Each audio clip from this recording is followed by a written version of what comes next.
Sveiki. Ar jūs matot, kas yra už manęs? Tiesiog niekas.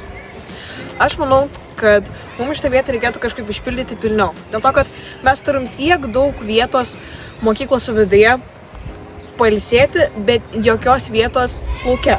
Tai kodėlgi neišnaudoju šitos erdvės kažkam geriau? Dabar pasižiūrėkite šitą pievą ir įsivaizduokite, kaip jinai didėja.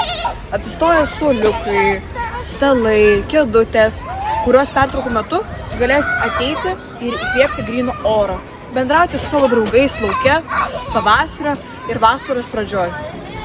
Aš manau, kad tai tiesiog puikiai idėja išnaudoti šitą laisvę erdvę, šitą pievą, kuri yra naudojama niekam.